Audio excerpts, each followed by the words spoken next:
देवस्य धीमहि धियो यो नः प्रचोदयात्। कण कण में संव्याप्त परम पूज्य गुरुदेव परम वंदनीय माता जी की सत्ता, उनकी सूक्ष्म उपस्थिति में हमारे दूर दूर के क्षेत्रों से आए हुए कार्यकर्ता भाइयों बहनों, पत्रकार मित्रों, युवाओं का व्यक्तित्व विकास। युवा कौन है? युवा वो है जिसके अंदर एक अग्नि प्रज्वलित है, जिसको लेकर के वो आया था इस धरती पर। जब जन्म होता है, जन्म के साथ साथ वो शक्ति का पुंज हमारे अंदर आता है, और वो शक्ति का पुंज धीरे धीरे जैसे जैसे आयु बढ़ती जाती है वो एक दिशा लेता चला जाता है, और बालिकावस्था, बाल्यावस्था से किशोरावस्था आती है, किशोरावस्था से युवावस्था ऐसी आती है जिसमें कि ऊर्जा बहुत होती है। सघन घनीभूत ऊर्जा का पुंज युवा है, एक घनीभूत ऊर्जा जिसमें एक साथ बहुत सारी शक्ति समाहित हो। और उस समय आयु की दृष्टि से नहीं कह रहा हूँ, किसी भी आयु में ये क्रम हो सकता है कि हमारे अंदर ऊर्जा का घनीभूत स्वरूप हो सकता है। उस समय आदमी युवा है। प्रातः काल का समय होता है, सूर्य बालक सूर्य होता है, थोड़ा और बड़ा होता है तो युवा सूर्य होता है, और उसके बाद शाम को होते होते प्रौढ़ सूर्य होते होते डूब जाता है। लगभग ऐसी स्थिति प्रकृति में भी देखने को आती है। प्रकृति में भी आप देखें तो छोटे छोटे से हमारे जो वृक्ष वनस्पति हैं वो, और हमारे देखे जाने वाले फल इत्यादि, इनमें भी युवावस्था आती है। और जब युवावस्था आती है तो युवावस्था में वो जो कच्चा आम होता है उसके अंदर जो शक्ति होती है वो पके आम की शक्ति से ज़्यादा होती है। वैज्ञानिकों ने विश्लेषण किया है कि उस समय इसके अंदर जो है सारी शक्तियों के आमंत्रण की, सारी शक्तियों को ग्रहण करने की एक शक्ति धारणा जो होती है वो इतनी ज़्यादा मजबूत होती है कि बहुत सशक्त होता है। मतलब जब पक जाता है तो पकने के बाद फिर वो गिरने की स्थिति में आ जाता है। पकने के बाद वो या तो खा लिया जाए या फिर वो फिर पक्षियों का शिकार हो जाता है, समाप्त हो जाता है। तो ये युवावस्था है, किशोरावस्था है और युवावस्था है, ये ऐसी अवस्था है जिसमें हमारा बल, वीर, हमारी शक्ति सबसे ज़्यादा ऊर्ध्वगामी स्थिति में होती है। अब इस दिशा में अगर भटकाव हो गया, व्यक्तित्व नहीं बन पाया, तो व्यक्तित्व या तो भटकन की ओर जाएगा और या फिर वो उच्चतम दिशा में लगेगा तो ऊर्जा सही दिशा में लगेगी। दो भटकाव आते हैं। ऊर्जा हमारे अंदर है और ऊर्जा का यदि सदुपयोग नहीं हुआ तो ऊर्जा के बारे में एक फिजिक्स का सिद्धांत है, एनर्जी जो है हमेशा वो एक्टिव रहती है। ऊर्जा हमेशा सक्रिय रहती है। Energy is always active. Either it will be constructive और इट विल बी डिस्ट्रक्टिव। या तो ये रचनात्मक होगी या ये ध्वंसात्मक होगी। तो जो ऊर्जा है उसको रचनात्मक बनाए रखना, बनाते रहना और बना करके राष्ट्र निर्माण की दिशा में लगा देना, ये युवाओं का कर्तव्य है। पर वो हो कैसे? व्यक्तित्व के सहारे। व्यक्तित्व हमारा यदि प्रखर होगा, व्यक्तित्व यदि हमारा प्रभावशाली होगा, व्यक्तित्व यदि हमारा विकसित होगा। व्यक्तित्व शब्द बना है व्यक्ति से, व्यक्ति का व्यक्तित्व। कई शब्द जो हैं उनके आगे तो जुड़ा होता है तो वो एडजेक्टिव बन जाता है, विशेषण बन जाता है। हम लोग अपने व्यक्तित्व को, अपने पर्सोना को, पर्सोना से पर्सनालिटी शब्द बना है। पर्सोना यानी मुखौटा। अंदर क्या है, इसका बाहर क्या स्वरूप दिखाई पड़ रहा है, ये पर्सनालिटी।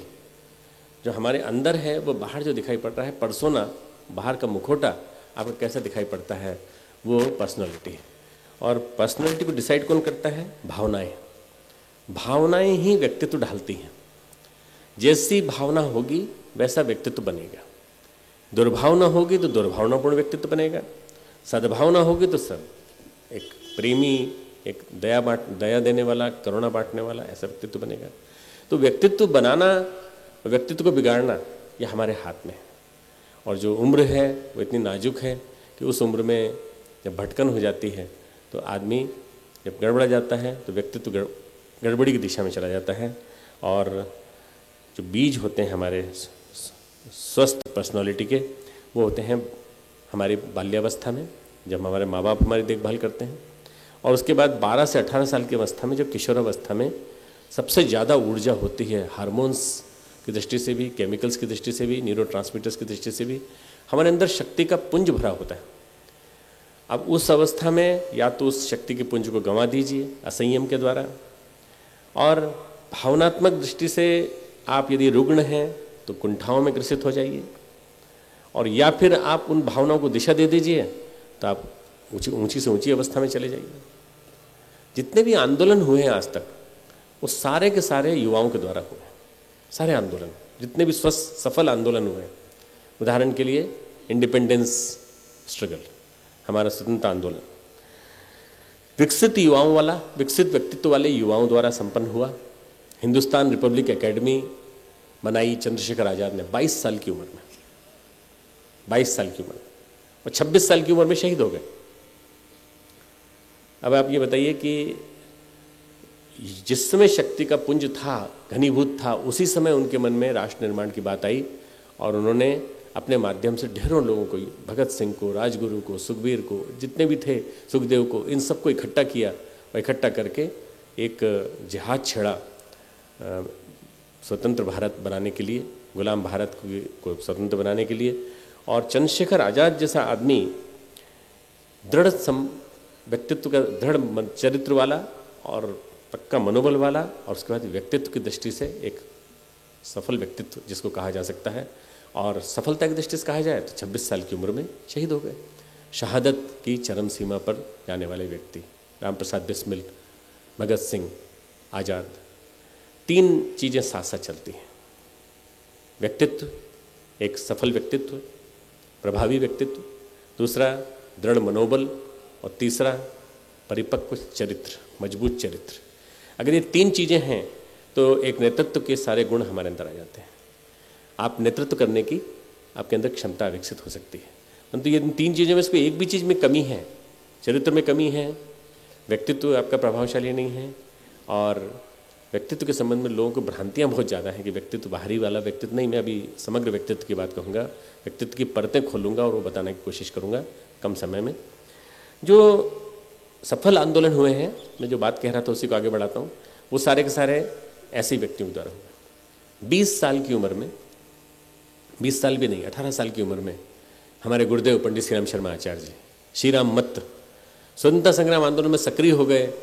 और उस समय, जिस समय की आप जानते हैं कि एक माहौल मच गया था पूरे देश में, भगत सिंह को फांसी दी जाने वाली थी 1931 में, उस समय हमारे गुरुदेव ने सारी की सारी ध्वंसात्मक कार्रवाई जितनी करनी थी वो भी की। रेलवे की जो वायर थे, वो क्रॉसिंग के वायर, सिग्नल के वायर वो तोड़े, और एक तरह से जितने प्रकार की चीज़ें हो सकती थीं एक स्वतंत्रता संग्राम सेनानी के द्वारा, वो सब उन्होंने संपन्न की। तिरंगा हाथ में लेकर के, जहाँ तिरंगा फहराने की मनाही थी वहाँ तिरंगा फहराया। तिरंगा फहराने की मनाही सब जगह थी। फिरंगियों से लड़े, और नमक आंदोलन से लेके जर्रा का जो झंडा मुंह में लेकर के बेहोश हो गए थे, ये सारे आंदोलन उनके 18 साल से लेके 22, 23, 24 साल की उम्र में हुए। तो उदाहरण के रूप में आज़ाद के बाद परम पूज्य गुरुदेव का उदाहरण कि उन्होंने अपनी जवानी साधना में या राष्ट्र सेवा में, इन 2 में बिताई। बस अपनी सारी जवानी को जो साधना में खपा दे, और अपने गुरु से 3 साल का, 3-4 साल का एक वो लेकर, समय लेकर के 6-6 महीने के लिए जेल जाए 6 बार। ऐसा कोई बिरला ही कर सकता है कि जो जवानी के दिनों में जो आनंद के दिन होते हैं, मौज मनाने के दिन होते हैं, खेल कूद के दिन होते हैं, उस समय गांव-गांव जाकर के पर्चे बांटे, और मवेशियों के स्वास्थ्य की देखरेख कैसे करनी चाहिए, ग्रामीण स्तर पर सारे काम जितने होने चाहिए, मवेशियों को पौष्टिक आहार क्या होना चाहिए। बहाना वो होता था कि हम आपके हित की बात करने आए हैं, परंतु सारे के सारे आंकड़े इसी बहाने इकट्ठे कर लेना कि आप लोगों ने लगान दिया है, क्या लगान दिया, तो किन किन ने दिया है, किसके ऊपर कितना लगान ड्यू है, ये सारे आंकड़े इकट्ठे करके, और नैनीताल में वाइसराय की कोठी में जाकर के खड़े हो जाना 24-25 साल की उम्र में। और उस 24 साल की उम्र में गांधी जी के द्वारा पीठ थपथपाई जाना कि हमें ऐसे ही युवाओं की ज़रूरत है जो अपने राष्ट्र को अपना माने और राष्ट्र को अपना मान करके और इस तरह से अंग्रेजी शासन के खिलाफ आंकड़े इकट्ठे कर करके ला के दें। पूरे समस्त जिलों के आंकड़े जो इकट्ठे किए गए थे कांग्रेस के द्वारा, संयुक्त प्रांत की सरकार के द्वारा, उसमें सबसे सही और सबसे बढ़िया जोरदार जो संकलन किया गया था वो श्री राम मत युवा के द्वारा किया गया था आगरा जिले का, और उसी को लेकर के इतनी तारीफ की गई कि गोविंद वल्लभ पंत और सभी ने प्रशस्ति उनकी की थी। स्वयंसेवक, आदर्श स्वयंसेवक, विनम्रता भी चरम कोटि की। जब आदमी व्यक्तित्व की दृष्टि से संपन्न होता है और प्रामाणिक होता है, प्रामाणिक व्यक्तित्व का होता है, और हृदय में उसके जो है एक समर्पण की भावना होती है, तो फिर उसके अंदर और कोई कामना नहीं होती। स्वामी विवेकानंद के सामने एक प्रपोजल आया जिस समय वो गरीबी की चरम अवस्था से गुजर रहे थे। उनकी माँ परेशान थी और ये जाए बिना नहीं मानते थे दक्षिणेश्वर, इनका इष्ट आराध्य, इनका प्रेम का चरम शिखर था रामकृष्ण परमहंस जैसा गुरु, जिनसे प्रेम करते थे, बहुत प्यार करते थे, और उन्होंने भी उसी मात्रा में उनसे प्रेम किया। तो वो मानते नहीं थे जाए बिना, और माँ बराबर परेशान रहती थी कि पिताजी की डेथ के बाद चाचा जी ने सारा मकान हड़प लिया, सारा कर्जा हमारे ऊपर आ गया, जो कर्जे की खबर ही नहीं थी हमको, न जाने कहाँ से इतना कर्ज निकल आया, न जाने कब उनके दस्तखत किए हुए हस्ताक्षर से इनके चाचा ने सब गड़बड़ कर दी और पूरा घर गरीबी में डूब गया। तब एक प्रपोजल आया कि विवेकानंद विद्वान हैं, पढ़े लिखे हैं, नरेंद्र नाथ विद्वान हैं, पढ़े लिखे हैं, इनको यदि हम विदेश भेज दें और उसके बदले में ये हमारी लड़की से शादी कर लें, घर जमाई बनाने की बात जैसी होती ना, उस तरह से कि हमारी लड़की से शादी कर लें और हम इनको विदेश भेज दें, ICS करके आ जाएं और ICS करके सरकार की नौकरी करें, और फिर उसके बाद घर का भी कर्जा पड़ जाएगा, उसके बदले में अगर जरूरी हुआ तो हमारे पास इतना पैसा है कि हम घर का कर्जा ही पटा सकते हैं। अपोजिट पक्ष, कन्या पक्ष की ओर से ऐसा एक समाचार आया। उसके बाद विवेकानंद ने कहा, क्या तुमने मुझे हाड़ मांस का पुतला समझ रखा है जो केवल जीवन भोगने के लिए आया है? मेरा जीवन भोगी जीवन नहीं है, मेरा जीवन योगी जीवन। मुझे ये नहीं करना, मैं भूखा मर जाऊंगा, मेरे घर वाले भूखे मर जाएंगे, पर मैं ये काम नहीं करूंगा। स्वाभिमानी, राष्ट्रभक्त और एक आदर्श, हम सबके राष्ट्रीय युवा आदर्श, और उन्हीं का नाम लेकर के तिलक, गोखले, महात्मा गांधी, सुभाष चंद्र बोस और भगत सिंह के बारे में एक महत्वपूर्ण बात है। अपने राष्ट्रीय युवा नेता की तरफ से मैं भगत सिंह की ओर बढ़ता हूँ। भगत सिंह जब जेल में थे तो जेल में फांसी की सज़ा हो गई थी। उनके पास एक लड़की की चिट्ठी आई, मैं आपसे प्रेम करती हूँ और आप ही मुझे हर जन्म में मिले, ऐसी मुझे आपकी तरफ से प्रतिज्ञा चाहिए। अब मैं जानती हूँ आप मरने वाले हैं, पर मैं आपकी विधवा बनकर जी लूँगी, आप केवल स्वीकृति का पत्र लिख दें। तो भगत सिंह की वो चिट्ठी रिलीज़ हुई है, मैं उसकी प्रतिलिपि अखंड ज्योति में देने वाला हूँ। भगत सिंह की उस चिट्ठी में लिखा है, यदि हर भगत सिंह एक लड़की से प्रेम करने लगे तो राष्ट्र का क्या होगा? यदि इस राष्ट्र का एक एक युवक ऐसा करने लगे तो इस राष्ट्र का क्या होगा? हमारा प्रेम राष्ट्र से होना चाहिए, हमारा प्रेम इस राष्ट्र से, इस राष्ट्र की भूमि से, इसकी सीमाओं से, इसकी सीमाओं से रक्षा से, इसकी सांस्कृतिक उत्थान से होना चाहिए। मैंने प्रेम कर लिया है और मेरी शादी हो गई है।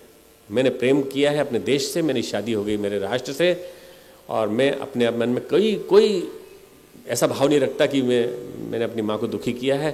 मैंने पूरे देश को गौरवपूर्ण स्थान दिया है यदि मैंने शादी की है इस देश से। मित्रों, ये उदाहरण मैंने जो आपके सामने रखे हैं, ये इसलिए रखे हैं कि हमारी सोच जब बदल जाएगी तो हम अपने व्यक्तित्व को अच्छा बना पाएंगे। तो क्या चीज़ें बनाती हैं व्यक्तित्व को? क्या चीज़ बनाती है व्यक्तित्व को? दो चीज़ें बनाती हैं, हमारी सोच और हमारी भावनाएं। हमारा सोच क्या है, हमारा चिंतन क्या है, हमारा चिंतन किस दिशा में चल रहा है, हमारी भावनाएं कैसी हैं? हमारी भावनाएं कुंठित तो नहीं हैं? आज का सबसे बड़ी ट्रेजेडी, आज का सबसे बड़ा जो एक संकट कहा जाए, जिसको कि मैं प्रबुद्ध वर्ग की गोष्ठी में कल आस्था संकट कह रहा था, मैं कहता हूँ भावनात्मक संकट। इस सदी का सबसे बड़ा संकट भावनात्मक संकट। हर आदमी प्यार पाना चाहता है, देना नहीं चाहता। हर आदमी प्यार पाना चाहता है, देना नहीं चाहता। प्यार की भूख सभी को है, प्यार की प्यास सभी को है, पर जब अपन देना चालू करेंगे तभी तो मिलेगा। हर बड़ा आदमी, आप तो युवा हैं, बड़ा आदमी पैसा चाहता है पर पैसा देना नहीं चाहता। अच्छे काम में पैसा दोगे नहीं तो मिलेगा नहीं। सुदामा ने दिया तो मिला, द्रौपदी ने दिया तो उसको बदले में मिला। भगवान का सिद्धांत है कि भगवान अगर आप देंगे तो मिलेगा, नहीं तो नहीं मिलेगा। समुद्र यदि बादल नहीं बनाएगा तो भाप नहीं बनेगी, भाप नहीं बनाएगा तो बादल नहीं बनेंगे, बादल नहीं बनेंगे तो बरसेंगे नहीं तो नदी सूख जाएगी, नदी सूख जाएगी तो समुद्र सूख जाएगा। देने और लेने का सिद्धांत इस धरती पर सतत चला रहा है। इसका नाम है इकोलॉजिकल साइकिल, विज्ञान की दृष्टि से। नाइट्रोजन साइकिल, हाइड्रोजन साइकिल और जैविक चक्र, जितने भी चक्र हैं ये देने और लेने के सिद्धांत पर टिके हुए हैं। अगर आपको प्यार पाना है तो आपको प्यार देना पड़ेगा और प्यार बांटना पड़ेगा। तो प्यार बिना किसी भेदभाव के समष्टि के प्रति करना पड़ेगा, सबके प्रति प्यार, एक जैसा प्यार। जब आप प्यार देना चालू करेंगे तो आपकी भावनाएं परिमार्जित हो जाएंगी। परिमार्जित भावनाएं ही सुगढ़ व्यक्तित्व का निर्माण करती हैं। परिमार्जित भावनाएं नहीं होंगी तो व्यक्तित्व अनगढ़ बनेगा और उस अनगढ़ व्यक्तित्व के माध्यम से आपकी पूरा पोटेंशियल, आपकी कार्यक्षमता पूरी उभर कर नहीं आएगी। ये जो आयु है, स्वस्थ व्यक्ति के मूल बीज 12 से 18 साल की उम्र में पड़ते हैं। 12 से 10 साल की पहले की उम्र जो है वो माता पिता के हाथ में रहती है। माता पिता गढ़ते रहते हैं उस समय। वो जो सिखाते हैं, प्रणाम करो, गायत्री मंत्र बोलो, सुबह उठो और गुरुदेव के चित्र के सामने जाके हमेशा प्रणाम किया करो, ये सब माता पिता के हाथ में है। परंतु इसके बाद के जो मूल बीज हैं वो सारे के सारे रूट्स कहाँ पर हैं? वो हैं 12 से 18 साल की उम्र में। 60 से लेकर 80% व्यक्ति इसी उम्र में बिगड़ते हैं। जितने लोग बिगड़ते हैं इसी उम्र में बिगड़ते, बिगड़ने के बीज पड़ जाते हैं। और बिगड़ने के बीज जो हैं वही आगे चल के नशाखोरी, अवसाद या आतंकवाद, उग्रवाद, स्ट्राइक्स, प्रदर्शन, राजनीति में हस्तक्षेप और राजनीति में जाके नारेबाजी, बस इसमें निकलते हैं। हमारा युवा भटकता क्यों है? क्योंकि युवा के 12 से 18 साल की उम्र में अगर सही ढंग से उसकी भावनाओं को दिशा दे दी गई होती तो शायद हम उसको स्वस्थ युवा बना पाते। तो हम लोगों का कर्तव्य क्या है? व्यक्तित्व को ढालने के लिए इस उम्र का सही सुनियोजन करने का प्रयास करें। आदर्शों का अभाव और विचारों का अभाव वो इस उम्र में सबसे ज़्यादा संकट का कारण बनता है। आदर्श नहीं होंगे हमारे सामने, एक आइडियल नहीं होगा हमारे सामने, एक रोल मॉडल नहीं होगा, आइडल नहीं होगा जिसके माध्यम से हम उसको फॉलो कर सकें, उसको इम्युलेट कर सकें, उसके हम अपने जीवन में उसका आचरण में उतार सकें। जब तक हमारे सामने आदर्श नहीं होगा, आदर्शों का अभाव। और आज जीवन में आदर्श एक ही रह गए हैं, भोग, पैसा, MBA, MCA, टेक्निकल डिग्री कोई। और माता पिता भी यही चाहते हैं। क्या कोई थोड़े से युवा गायत्री परिवार के, थोड़े से सशक्त समर्थ युवा थोड़े दिन के लिए सेवा को अपना आदर्श नहीं बना सकते? सेवा साधना को अपना आदर्श नहीं बना सकते? सेवा को अपना कार्यक्षेत्र नहीं बना सकते?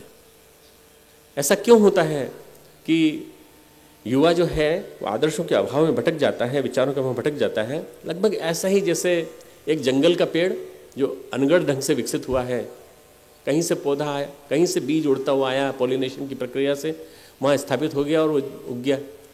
जंगल का पेड़, सागौन का जंगल व्यवस्थित ढंग से नहीं लगाया गया है, आप जाके देख लीजिए कैसा लगा हुआ है। और एक बगीचे का पेड़ जहाँ अच्छी लैंडस्केपिंग हुई है, जहाँ बहुत सुंदर सजाया गया है, लॉन भी है, पेड़ लाइन से लगाए गए हैं, क्रमबद्ध लगाए गए हैं और माली छटाई करता रहता है। माली के द्वारा छटाई किया गया पेड़ और जंगल का लगाया हुआ जंगल का पेड़, उसको दोनों को कल्पना कीजिए, तुलना कीजिए। ये अनगढ़ और सुगढ़ की पहचान है। अगर आपको दोनों का डिफरेंस देखना है तो अनगढ़ जंगल का लगाया हुआ, सुगढ़ एक माली के द्वारा लगाया गया। हमको एक माली की ज़रूरत है, हमको एक सदगुरु की ज़रूरत है, हमको एक मार्गदर्शक की ज़रूरत है, हमको एक पथ प्रदर्शक की ज़रूरत है। और वो पथ प्रदर्शक, मार्गदर्शक हमारे सामने जीवित अवस्था में न हो तो भी चलेगा, यदि हम अपने जीवन में उनके विचारों को उतारने की प्रक्रिया चालू कर दें और स्थान स्थान पर हम कुछ ऐसा माहौल बनाना चालू कर दें कि जितने भी हमारे विचार हैं वो उन्हीं के साहित्य के स्वाध्याय के द्वारा आएंगे। स्टडी सर्कल्स, स्थान स्थान पे स्टडी सर्कल्स बन जाएं। और स्टडी सर्कल्स यानी स्वाध्याय मंडल, मैं अगर उसको शुद्ध हिंदी में अनुवाद कर दूं, स्वाध्याय मंडल। और स्वाध्याय मंडल में पढ़ने की प्रक्रिया एक व्यसन की तरह से विकसित हो जाए। व्यसन की तरह से आदमी 2 या 3 घंटे का स्वाध्याय नियमित रूप से करे अच्छे विचारों का, और उन विचारों के माध्यम से विचारों को बोने की क्रिया, विचारों के बीज बोने की क्रिया अपने जीवन में चालू कर दे, खेत लगा के, खेत के रूप में। गुरुदेव ने कहा हमने अच्छे विचारों को बोया अपने खेत में तो उनको अपने बदले में बुद्धि के रूप में पाया। हमने भावनाओं को बोया तो हमने प्रेम के रूप में पाया, असीम प्रेम समाज से पाया। ये बोने की प्रक्रिया सीखनी पड़ेगी आपको। दो चीजें, विचारों को बोना और प्रेम के बीज बोना। प्रेम बांटिए और विचारों को, अच्छे विचारों को पढ़िए। इन दो चीज़ों को बोना चालू करेंगे तो आपका शरीर जो ऊर्जा का भंडार है वो देखते देखते सही दिशा में आपको गति देता चला जाएगा। जब भावनाहीनता होती है मित्रों, भावना की दिशा नहीं होती सही, तो फिर आदमी गलत दिशा में चला जाता है। जैसे कि जेपी का आंदोलन हुआ, जयप्रकाश नारायण का तृतीय क्रांति, उन्होंने कहा हम तृतीय क्रांति करेंगे। माहौल खड़ा हुआ, उधर इमरजेंसी लागू हो गई थी तो ढेर सारे लोग उस समय बिहार में खड़े हो गए। जयप्रकाश नारायण के ज़माने में ही आप देखें तो लालू यादव उभर के आए, नीतीश कुमार उभर के आए, उसी समय के निकले हुए आदमी। और उस समय उनके मन में आदर्श था जयप्रकाश, हमें क्रांति लानी है, हमें देश में समाजवाद लाना है, हमें देश में से तानाशाही मिटा देनी है। पर उसी लालू यादव को क्या हो गया कि चारा खाने लगे? उसी लालू यादव को क्या हो गया कि भ्रष्टाचार की चरम सीमा पर चले गए? और वही नीतीश कुमार आज भटकी हुई राजनीति के शिकार बन गए। क्या कारण है आखिर? कारण केवल एक ही है कि उस समय जो उभार आया था उसको दिशा नहीं मिली। भावनात्मक उभार को जो दिशा दे दे वो सुगढ़ व्यक्तित्व को निर्माण करता है, और जो अनगढ़ दिशा में चला जाए तो फिर वो व्यक्तित्व जो है गड़बड़ा जाता है और फिर वो डिस्ट्रक्शन में लगता है। आज जो है सबसे ज़्यादा जो गड़बड़ी हो रही है वो इसी दिशा में हो रही है मित्रों, कि या तो आदमी बनना चाहता है, हमारे यहाँ जो महत्वाकांक्षाएं हैं आदमी की, आईएएस मल्टी मिलियनर, या तो करोड़पति बनेंगे या आईएएस बनेंगे, पीसीएस का एग्ज़ाम दिया है और उसमें जा रहे हैं, और या नशीली दवाओं की तरफ चले जाएंगे। एक पीक अवसाद की, एक पीक ऊंचा से ऊंचा पाने की, वो दोनों नहीं मिली फिर भटक जाएंगे, फिर डिप्रेशन में चले जाएंगे। हम प्यार कहीं और ढूंढते हैं। प्यार अगर अपने आसपास के क्षेत्र में और अपने मित्रों में और इन सब में ढूंढ करके यदि हम प्यार बांटना चालू करें और राष्ट्र के लिए उस प्यार को मोड़ दें, समाज के निर्माण के लिए मोड़ दें, व्यसन मुक्ति के लिए मोड़ दें, तो हमारा व्यक्तित्व अपने आप ढलता चला जाएगा, व्यक्तित्व का विकास अपने आप होता चला जाएगा। सुनीति और सुरुचि ध्रुव की दो माँ थी, और ध्रुव प्यार पाने के लिए अपने पिता की गोद में बैठना चाहते थे, तो प्यार पिता की गोद से किसने उठा दिया? जो उसकी सौतेली माँ थी। उसने कहा कि इस गोद में बैठने का अधिकारी मेरा बेटा है, इसका बेटा नहीं। और पिता कुछ नहीं कह पाए क्योंकि उसको उस रानी को ज़्यादा प्यार करते थे। तो ध्रुव जो है उस समय डिप्रेशन में जाके नशे के शिकार भी बन सकते थे, कहीं जाके पान मसाला खाते, कहीं जाके किसी से कुछ कहते, पर उन्होंने क्या किया, इस पिता की गोद से भी बड़ी कोई गोद है क्या? क्योंकि परमात्मा की गोद है। तपस्या में लग गए, साधना में लग गए, और पिता की गोद से ऊंची गोद ढूंढने के बाद ध्रुव नक्षत्र के रूप में स्थापित हो गए, ध्रुव तारे के रूप में स्थापित हो गए। हमें प्यार की तलाश है, आज हम भटक रहे हैं। वो प्यार हमें गुरुदेव से मिल सकता है, वो विचार हमें गुरुदेव से मिल सकते हैं। और ये खुली चुनौती है आज सबके सामने कि ऐसी स्थिति में जब चारों तरफ भटकन ही भटकन है, चारों तरफ प्रकाश स्तंभों का अभाव है, चारों तरफ एक भावनाओं की एक प्रकार से भावनाओं का संकट है, आस्था संकट है। ऐसी स्थिति में कहीं हम उस प्यार को भौतिक प्यार तो नहीं समझ बैठे, अपोजिट सेक्स के प्रति आकर्षण वाला प्यार तो नहीं समझ बैठे, वो प्यार नहीं, बल्कि समाज से प्यार, इस राष्ट्र से प्यार और यहाँ की समस्याओं से जूझने का साहस, वो यदि हमारे मन में विकसित हो जाए तो हम मित्रों एक नया व्यक्तित्व अपना बना सकते हैं। स्वामी विवेकानंद ने कहा था, बी एंड मेक, बनो और बनाओ। अपने आप को बनाओ, उसके बाद दो औरों को बनाओ। हमें सिद्धांत यही लागू करना पड़ेगा, पहले हम अपने आप को बनाएं।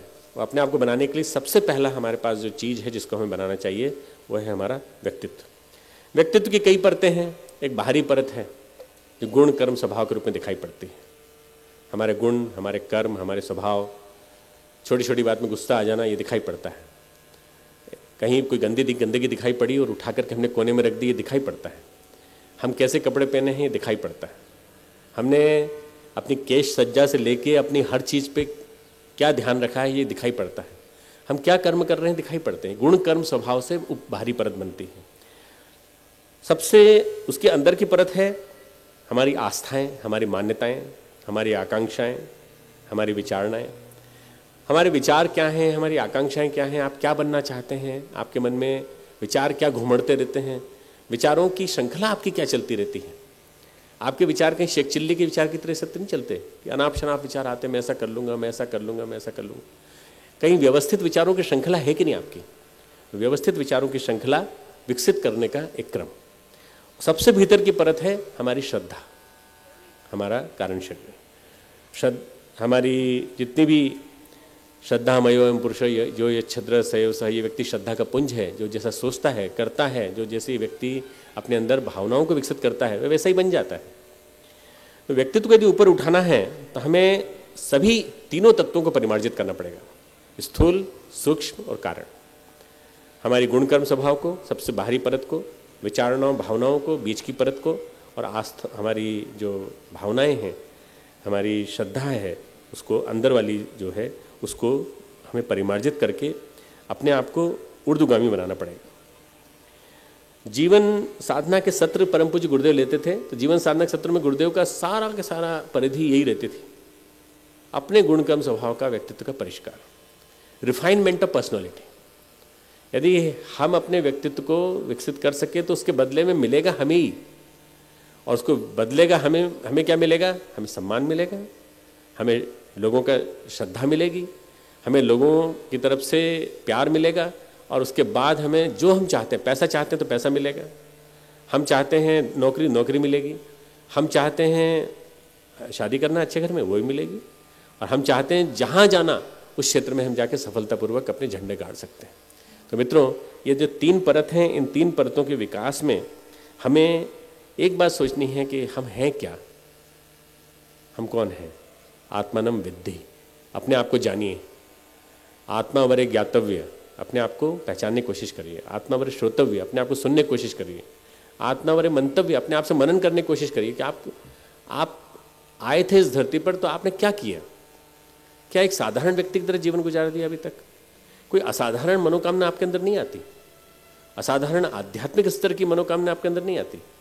आपके अंदर इस स्तर का विकास क्यों नहीं होता कि आप राष्ट्र के निर्माण के एक महत्वपूर्ण स्तंभ बने, महामानवों की श्रृंखला में आपका नाम लिखा जाए, बजाय इसके अरे वो उसने तो शादी कर ली और 4-4, 5-5 बच्चे हो गए और अभी तो कर्जे में डूबा हुआ है, कि उस श्रृंखला में हमारा नाम गिना जाएगा? या शादी भी कर ली तो भी पति पत्नी दोनों मिलकर के इतना काम कर रहे हैं युग निर्माण का कि दोनों एक और एक मिलकर 11 बन गए, उसमें हमारा नाम गिना जाएगा? या हमारे ऊपर है कि हम क्या क्या निर्णय लेते हैं अपने बारे में। हमें अपने बारे में सोचना पड़ेगा और सोच करके अपने लक्ष्य को निर्धारित करना पड़ेगा कि हम अपने अंदर देवत्व के जागरण की विधा विकसित कर सकते हैं क्या। मनुष्य भटका हुआ देवता है, और इस भटके हुए देवता के अंदर देवत्व के जागरण की अनंत संभावनाएं हैं। देवत्व का जागरण ही व्यक्तित्व का विकास है। मनुष्य के अंदर देवत्व का जागरण हो जाए, वही व्यक्तित्व का विकास है। व्यक्तित्व के विकास के जितने उच्चतम आयाम हो सकते हैं, ग्रंथि मुक्त व्यक्तित्व, बिना किसी फ्रस्ट्रेशन का, बिना किसी प्रकार की कुंठा का, बिना किसी प्रकार के अवसाद का, बिना किसी प्रकार की चिंता और तनाव का। तनाव मुक्ति के 2 ही उपाय हैं। अगर कोई तनाव मुक्ति चाहता है तो 2 ही उपाय हैं। वो इसलिए बता रहा हूँ कि वैसा बनना नहीं है, मैं बता रहा हूँ, या तो पशु बन जाइए या देवता बन जाइए। पशु बनना आसान है, पशु बनने में, जड़ बनने में सुविधा है। पशु बनने के लिए नशा कीजिए, शराब पीजिए, खूब, उसमें तनाव मुक्ति है। अफीम खाइए, तंबाकू लीजिए, व्यसनों में डूब जाइए और कुछ मत करिए। तनाव मुक्ति, तनाव नहीं, किसी प्रकार के तनाव है आपको नहीं। आप पूछ लीजिए किसी अफीमची से, किसी शराबी से, कोई तनाव है? अरे नहीं, जब भी होता है तो एक लगा लेते हैं ऊपर से, कोई दिक्कत नहीं। तो क्या हुआ, ये समाधान तो नहीं है, ये तो पशु बनना हुआ, जड़ बनना हुआ। पर दूसरा समाधान क्या है? दूसरा है देवता बनिए। 80% आदमी पशु बनना पसंद करते हैं, 20% आदमी देवता बनना पसंद करते हैं। आप 20% में आ जाएंगे। 20% बनने की दिशा में आप चलिए। 20% की में गिनती हो, और ये 20% का अनुपात बदल के हम 20 से 80 कर दें और उन पशु बनने वालों की संख्या कम कर दें, तो हमारे युवा आंदोलनों की सफलता है मित्रों, तो हमारे युवा आंदोलन की सफलता है। जितने ही प्रकार के तनाव होते हैं, ये व्यक्तित्व में जो हमारी परतें हैं, इनकी टकराहट की वजह से होते हैं। मैं बहुत ज़्यादा जटिलता में नहीं आना चाहता, मनोविज्ञान की और स्नायु संस्थान की, पर थोड़ा बताना चाहता हूँ अपने शरीर के बारे में। हमारे शरीर के 3 परतें हैं, स्थूल शरीर, सूक्ष्म शरीर और कारण शरीर। व्यक्तित्व परिष्कार जो है उसके ऊपर बहुत कुछ टिका हुआ है, और उसके लिए आपको ये सोचना है कि यदि हमें व्यक्ति निर्माण करना है और व्यक्तित्व को बनाना है तो हमारी व्यक्तित्व की कुंजी कहाँ है, हमारे व्यक्तित्व का मूलभूत कहाँ है। आपका मूलभूत जो है वह आपके कारण शरीर में छिपा हुआ है, आस्था में, श्रद्धा में।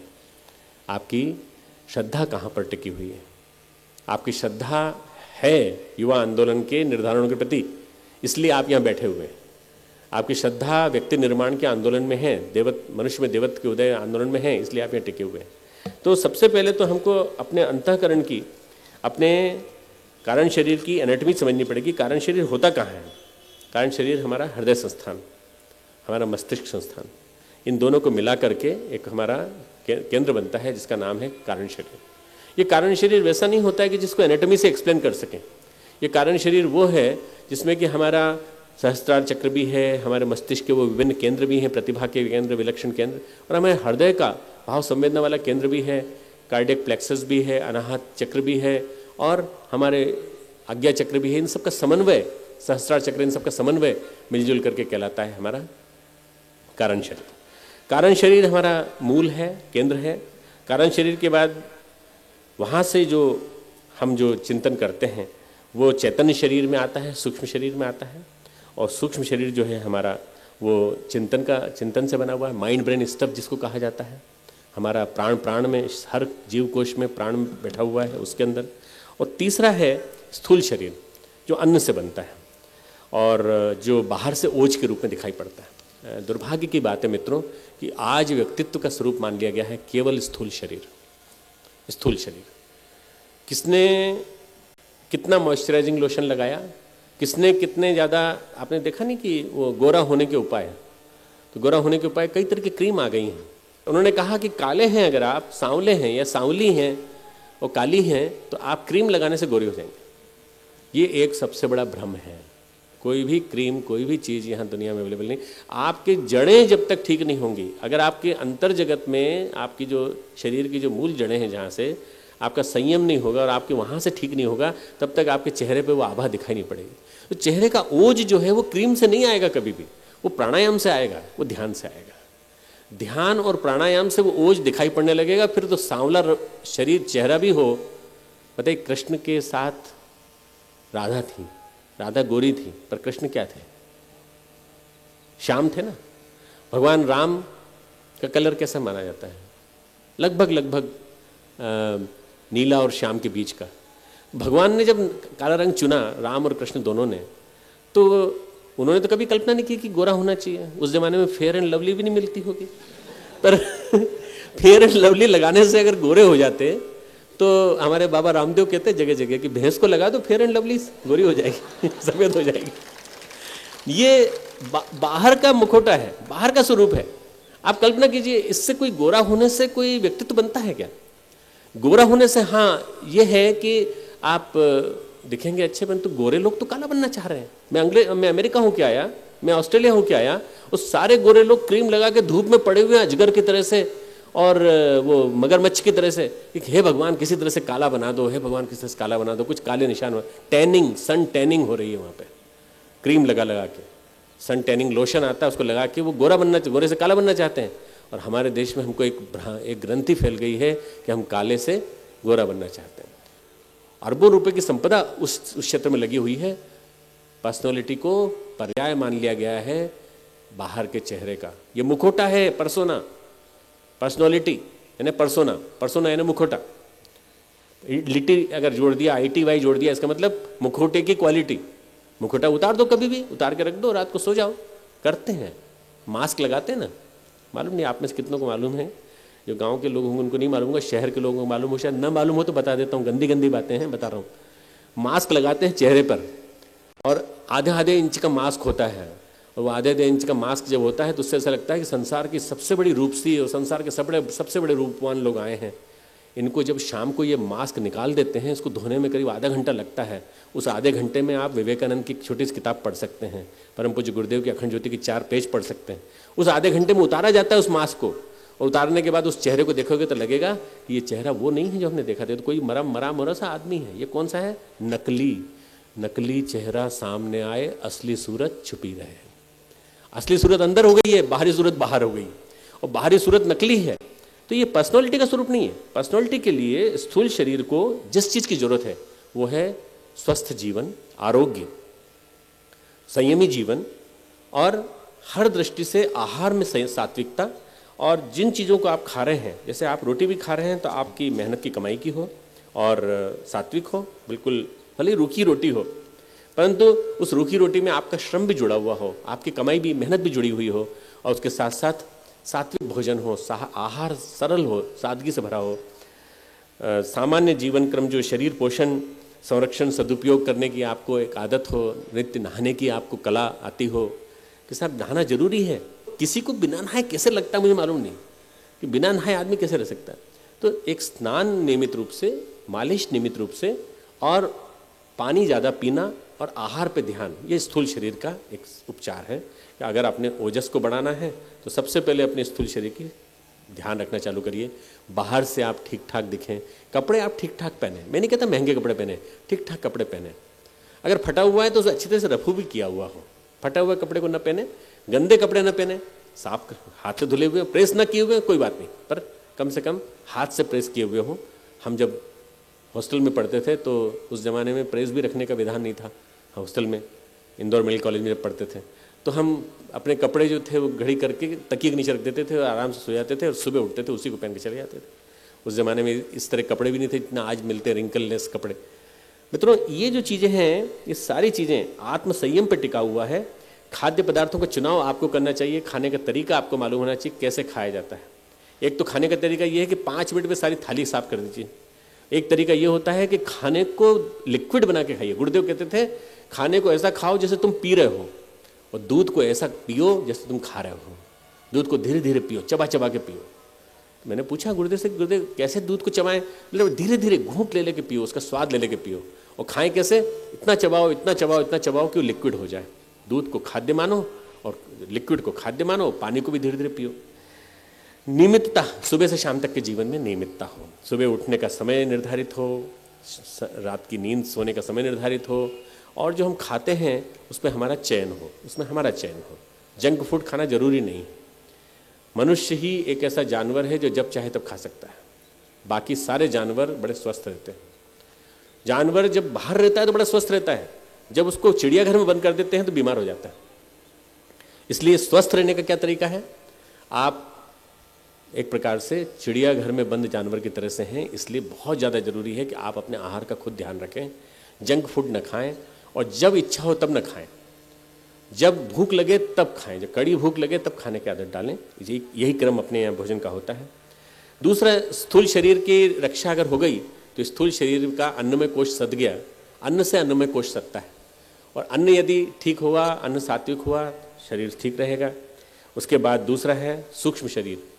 सूक्ष्म शरीर यानी हमारा मन, हमारे विचार संस्थान, और विचारों के ऊपर बहुत कुछ टिका हुआ है। विचार ही आदमी को ऊंचा उठाते हैं, विचार ही आदमी को नीचे गिराते हैं। विचारों को ऊंचा उठाने के लिए सबसे बढ़िया कला यदि कोई है तो वह है स्वाध्याय, स्टडी सर्कल। स्वाध्याय आंदोलन का एक मूवमेंट चले और क्रिएटिव चिंतन का मूवमेंट चले। बैठ करके चर्चा करें उसके ऊपर, और कोशिश करें कि हम जितना ज़्यादा हो सके श्रेष्ठ पुस्तकों के स्वाध्याय के लिए बढ़ावा देंगे, और अपने लिए जीवन में कम से कम 2 पेज 3 पेज नियमित रूप से पढ़ने का क्रम बनाएंगे। आज पढ़ने की भूख समाप्त हो गई है। मैं देखता हूँ कि अच्छी किताबें पढ़ने वाले बहुत कम लोग दिखाई पड़ते हैं। उसके बजाय टीवी के सामने बैठ जाएंगे, रिमोट घुमाते रहेंगे, उसी बीच आलू के चिप्स खाते रहेंगे, कोला पीते रहेंगे। इसीलिए मोटे लोग ज़्यादा हो रहे हैं। विकृत शरीर, विकृत चिंतन, और ऐसे लोग फिर ध्वंस की ओर जाएंगे। तो अगर विकृति को रोकना है तो हमें बढ़ावा देना पड़ेगा स्वाध्याय की ओर।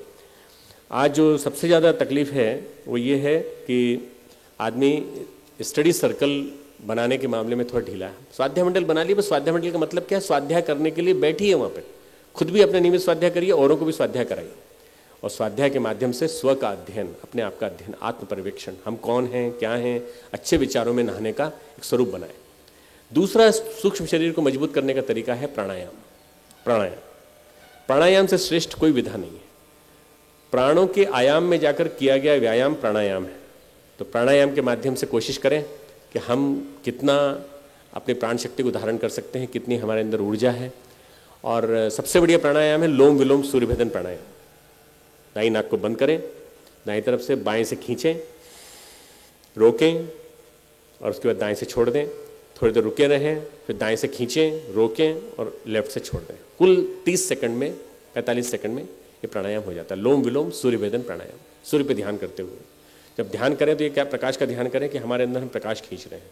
जब रोकें तो ये भावनाएं करें प्रकाश गंदगी को घोल रहा है, कालीमा को घोल रहा है, अंदर के कषाय कलमश गलते चले जा रहे हैं, घुलते चले जा रहे हैं। जब बाहर निकालें तो उस घुले हुए प्रकाश को, गंदे प्रकाश को बाहर निकाल रहे हैं। फिर बाहर से दाईं तरफ से, उल्टी तरफ से अच्छे श्वास को खींचें। प्राण के महासागर में जाकर, ब्रह्मांड के महासागर में जाकर के प्राण शक्ति के माध्यम से अपने शरीर को स्वस्थ बनाया जा सकता है। मैं आपको बता रहा हूँ कि बहुत सारी बीमारियों को ठीक किया जा सकता है। अगर आपको बैकेक है तो बैकेक में आप प्राणायाम से प्राण की शक्ति को उस केंद्र पे लाइए ध्यान के माध्यम से, और प्राण से उसको घोलने की कोशिश करिए। धीरे धीरे वहाँ का जो स्वरूप है वो डाइल्यूट होता चला जाएगा, और देखते देखते आपको पीठ के दर्द में आराम मिलेगा। मैंने किया प्रयोग प्राणायाम, इसी प्राणायाम के माध्यम से मैंने अपने पीठ के दर्द को ठीक किया है।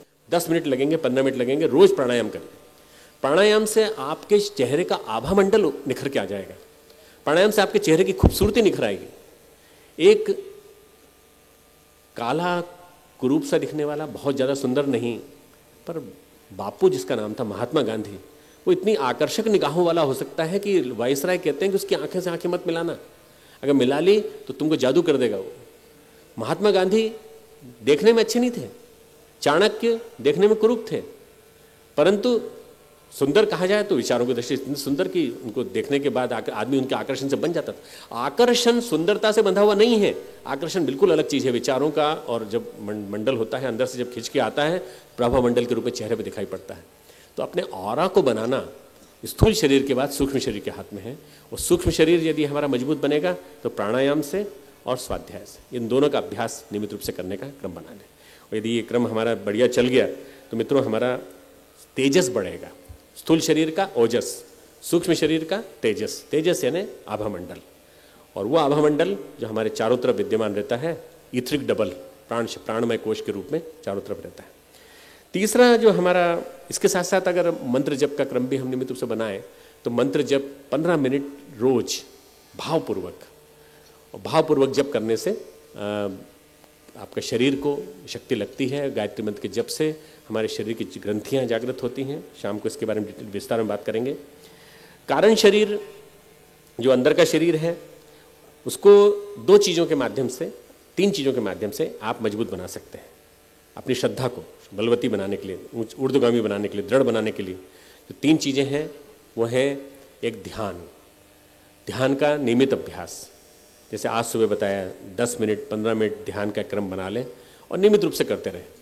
कभी भी उसमें कोई कोताही न बरतें, कोई प्रमाद न आने दें, और उस ध्यान के माध्यम से आप अपने अंदर अच्छे विचारों के आकर्षण की और भावनाओं के जागरण की, श्रद्धा के जितना ज़्यादा होती मजबूत, उतना मजबूत करने की एक कला सीखें। और ध्यान के माध्यम से प्रभु के साथ मिलन, भावनाओं को जगाना, अंदर से प्रेम का जागरण, और इतना प्रेम का जागरण कि वो प्रेम समष्टि के प्रति दिखाई पड़े। आत्मवत् सर्वभूतेषु, सारा का सारा अपना दिखाई पड़ रहा है। किसी से मेरा राग नहीं, किसी से द्वेष नहीं, सभी मेरे अपने हैं, सभी की मुझे सेवा करनी है। इसलिए वो ध्यान एक नियमित रूप से करने का स्वरूप बना लें। दूसरा है सत्संग। ऐसे लोगों का साथ चुने जिन्होंने इस मार्ग पर चलकर कदम बढ़ाया। ऐसे लोगों का मार्ग मत चुनिए जो आपको नेगेटिव बना दें। कुछ लोग ऐसे होते हैं जिनके पास बैठने के बाद ऐसा लगता है कि इनके पास बैठे तो कहीं और बैठे होते तो अच्छा रहता है, इसने तो आधे घंटे में मेरे को नेगेटिव बना दिया। दुनिया बेकार है, जीने लायक नहीं है, वो भी खा रहा है, ये भी खा रहे हैं, सब खा रहे हैं, और सारा संसार भ्रष्ट है, सब कुछ भ्रष्ट है। सब यहाँ नेगेटिव चिंतन करने वाला व्यक्ति, उसके साथ बैठेंगे तो आपकी शक्तियों का क्षरण होगा। वो आपकी शक्तियों के क्षरण की कीमत पर आपसे वार्तालाप कर रहा है, अपना मनोरंजन कर रहा है। आप किसके साथ सत्संग करें? या तो आप इतने प्रभावशाली व्यक्तित्व के संपन्न हो कि उसको ऊपर हावी हो जाए, उसको आप अपना बना लें, और या आप ऐसे व्यक्ति के साथ बैठिए जिसका सही अर्थों में ये कहा जाए कि जिसके अंदर श्रेष्ठ विचारों की गंगा सतत बहती रहती है, भावनाएं जिसकी बड़ी मजबूत रहती हैं, श्रद्धा जिसकी बड़ी प्रबल है अपने आप के प्रति, अपनी आत्मसत्ता के प्रति, भगवान के प्रति। इसलिए अपनी श्रद्धा को मजबूत बनाने के लिए, अपने कारण शरीर को मजबूत बनाने के लिए दूसरा है सत्संग, और तीसरा है सेवा। सेवा का कोई प्रोजेक्ट हाथ में लीजिए, कोई कार्य हाथ में लीजिए, कम से कम सप्ताह में एक बार कोई ऐसा प्रोजेक्ट हाथ में लीजिए जिससे कि आपके माध्यम से पता चले कि आपके मन में औरों के प्रति कुछ दर्द है, आप औरों के लिए कुछ करना चाहते हैं। अस्पताल जाइए, वहाँ पूछिए, किसी कोई कष्ट हो, किसी के माता पिता अकेले हों, बच्चे नहीं आए हों, तो आप वहाँ जाके बात करिए उनसे, उनको बताइए। इसलिए ये जो कुछ चीज़ें मैंने बताई हैं ये प्रैक्टिकल प्रयोग है। सेवा के प्रोजेक्ट में कुछ भी हो सकता है, विकलांगों की सेवा, मानसिक दृष्टि से जो अपंग हैं बच्चे उनकी सेवा, बूढ़ों की सेवा, अकेले हो गए माता पिता, बच्चे पढ़ रहे हैं विदेश में, बच्चे यहाँ माता पिता अकेले हों, उनकी सेवा। सेवा नहीं तो कुछ पूछ लीजिए, आप अपने मित्र से ही पूछ लीजिए कि भाई आप बताइए कि आपकी तबीयत कैसी है। सप्ताह में एक बार अपने मित्रों से पूछ लिया तो क्या इससे क्या लगेगा, उनको लगेगा हमसे कंसर्न है, हमारे बारे में इसको ध्यान रहता है।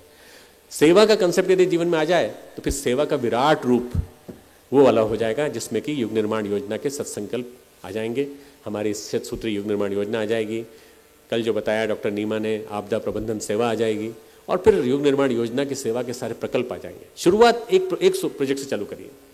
व्यक्तित्व विकास के लिए हमारे मन, बुद्धि, चित्त, अहं, इन चारों को विकसित करना पड़ता है। मन को नियंत्रित किया जाता है, बुद्धि को प्योरीफाई किया जाता है, सूक्ष्म बनाया जाता है, चित्त को खाली किया जाता है कुसंस्कारों से, और अहम को शुद्ध अहम में बदला जाता है, परिमार्जित किया जाता है। मन को, अनगढ़ मन को नियंत्रित किया जाता है, बुद्धि को पैना बनाया जाता है, सूक्ष्मीकृत किया जाता है, और सूक्ष्मीकृत करके एक दिशा में नियोजित करने की कला सीखनी जाती है। और चित्त को, जो अचेतन मस्तिष्क है हमारा, उस चित्त में बहुत सारी आदतें और सब संस्कार कुसंस्कार घुसे पड़े हैं, उनमें उनको निकाल करके, उखाड़ पछाड़ करके एक गार्डनिंग करनी पड़ती चित्त में, अच्छे विचार बोए जाते हैं, अच्छे संस्कार बोए जाते हैं, और अहम को शुद्ध अहम में बदल करके परमात्मा के साथ मिलन की बात सोची जाती है। अपना सेल्फ रियलाइजेशन किया जाता है कि मैं कौन हूँ, मैं परमात्मा का एक अंश हूँ, और परमात्मा के एक अंश होने के नाते मेरे को बहुत सारे काम करने हैं, और उन कामों को करने के लिए मुझे आगे बढ़ना चाहिए। मित्रों, हम सभी जितने भी यहाँ लोग बैठे हैं, हम परम पूज्य गुरुदेव के बताए हुए चिंतन के हिसाब से चलेंगे तो आप देखेंगे कि गुरुदेव जितना कुछ दे गए, सप्त महाव्रतों में विभिन्न प्रकार से जो गुरुदेव अपनी बातें बता गए, उनसे सब कुछ छिपा पड़ा है। व्यक्तित्व विकास की सारी चीज़ें छिपी पड़ी हैं। हमारे हाथ में है हमारा व्यक्तित्व विकसित करना, और जिसने अपना व्यक्तित्व विकसित कर लिया, और व्यक्तित्व विकास के लिए मैंने कहा कि 12 से 18 साल की उम्र नहीं, बल्कि कोई भी उम्र, किसी भी उम्र में आप कभी भी अपने व्यक्तित्व को विकसित करने के लिए आप अपना प्रयास चालू कर सकते हैं। विदेश में इसकी वर्कशॉप लगती हैं और हज़ारों डॉलर दे के लोग वर्कशॉप अटेंड करते हैं। How to develop personality, how to become effective, how to have a effective speech, आप प्रभावशाली ढंग से बोल सकें, प्रभावशाली ढंग से अपनी बात रख सकें, प्रभावशाली प्रस्तुतिकरण कर सकें, प्रभावशाली दिख सकें, कैसे बने, इस पर ढेर सारी किताबें, ढेर सारा एक मार्केट, करोड़ों डॉलर का, अरबों डॉलर का मार्केट चल रहा है। न जाने कितने लोग वहाँ गुरु बनकर के सिखा रहे हैं। भारत में इसके बारे में प्रचलन नहीं है, क्योंकि भारत में संस्कृति में घुला मिला है। भारत में हमारी संस्कृति का एक अंग है ये। हमें संस्कृति का अंग होने के नाते माता पिता देते थे या हमारे गुरुजन देते थे। आज वो परंपरा समाप्त हो गई मित्रों। हमें उस परंपरा को जिंदा करना पड़ेगा, और परंपरा को जिंदा करके हमें एक ऐसा माहौल बनाना पड़ेगा जिसमें कि व्यक्तित्व निर्माण की एक प्रतिस्पर्धा चल पड़े। प्रतिस्पर्धा आजकल चलती है तो नंबर अच्छे लाने की, या डॉक्टर बने कि नहीं, इंजीनियर बने कि नहीं इसकी, या कितने तुम में हिम्मत जरा देखें, तो आतंक या उसकी कसौटी पे कसी जाती है। ये नहीं, बल उद्दंडता की कसौटी पे नहीं, बल्कि हमें कोशिश करनी पड़ेगी मित्रों कि हम अपनी आध्यात्मिक सोच को विकसित करेंगे, क्रिएटिव चिंतन करेंगे, स्टडी सर्कल्स बनाएंगे, और 2 क्षेत्रों में क्रांति करेंगे। अगर युवा हैं तो 2 क्षेत्रों में क्रांति करने का संकल्प लें। एक शिक्षा के क्षेत्र में विद्या जोड़कर, और एक योग के क्षेत्र में भोग से योग की ओर क्रांति, भोग से योग की ओर क्रांति। योग वो वाला नहीं जो केवल व्यायाम सिखाता है, यम नियम आसन प्राणायाम प्रत्याहार ध्यान धारणा। योग वो जो हर श्वास में योग होता है, हर श्वास में योग में जीवन हो, योग में हमारी परिकल्पनाएं हों, तो आप देखेंगे कि देखते देखते चारों तरफ माहौल बदला हुआ दिखाई देगा। और इसके साथ साथ 3 प्रोजेक्ट आपको देना चाहता हूँ आज से, मतलब आज के बाद व्यक्तित्व विकास के लिए। इतनी सारी बातें बताई, आहार पे ध्यान, प्राणायाम, ध्यान, सब कुछ, परंतु इसके साथ साथ 3 जो प्रोजेक्ट आप हाथ में ले सकते हैं जिससे कि आपका व्यक्तित्व अच्छा बन सकता है। बिल्कुल संक्षेप में, शॉर्ट में, पहला है प्रज्ञा योग नियमित रूप से करना, दूसरा है स्वाध्याय नियमित रूप से करना, और तीसरा सूर्य का ध्यान नियमित रूप से करना। अगर ये 3 चीज़ें भी आप 15-15 मिनट के 3 प्रोजेक्ट हाथ में ले लें, प्रज्ञा योग नियमित रूप से, और प्रज्ञा योग के अलावा इससे आगे और बढ़ सकें, इससे आगे और सीख सकें तो और भी अच्छा। दूसरा स्वाध्याय, स्वाध्याय के लिए किताबों का चयन, अखंड ज्योति पत्रिका, योग निर्माण योजना पत्रिका, गुरुदेव की लिखी हुई पॉजिटिविज्म प्रमोटिंग लिटरेचर जितने भी हैं उन सब का अध्ययन, स्वाध्याय, और सूर्य का ध्यान, नित्य सूर्य का ध्यान करेंगे। अपनी प्रतिभा, जोर से बोलो ना, नित्य सूर्य का ध्यान करेंगे। तो फिर क्यों नहीं करते हो ध्यान बाबा? उसके लिए सुबह उठना पड़ता है, और सुबह उठ करके सूर्य का ध्यान करना पड़ता है। सूर्य का ध्यान बहुत शक्ति देता है। स्वाध्यायशीलता और योग यदि ये जीवन में आ जाए तो वास्तव में हम वही स्थिति क्रिएट कर सकते हैं। आज लगभग वही स्थिति है जो कभी किसी ज़माने में 1925, 1926, 1927 के ज़माने में, 1925, 1926 के ज़माने में परम पूज्य गुरुदेव के सामने थी, हमारे आज़ाद के सामने थी, बिस्मिल के सामने थी, श्री अरविंद के सामने थी, और सुभाष चंद्र बोस के सामने थी। आज वैसी स्थिति है। और इस राष्ट्र को सांस्कृतिक दृष्टि से यदि आज़ादी दिलानी है तो व्यक्तित्व संपन्न, सुदृढ़ चरित्र संपन्न और इच्छा शक्ति संपन्न व्यक्तित्वों की जरूरत पड़ेगी। और जब तक वो व्यक्तित्व नहीं पैदा होंगे तब तक हम कितने युवा सम्मेलन कर लें, कोई लाभ नहीं है मित्रों। हम अपने व्यक्तित्व को जितना आज है उससे और ज़्यादा विकसित, मल्टी डायमेंशनल और सुगठित और व्यवस्थित बनाने का प्रयास करें। और इसके लिए गुरुदेव के दिए गए जितने भी उपचार हैं, टूल्स हैं, जो आज बताए गए हैं आपको, इन सब का जीवन में उतारने का प्रयास करें। मेरी मंगल कामनाएं हैं। ओम शांति।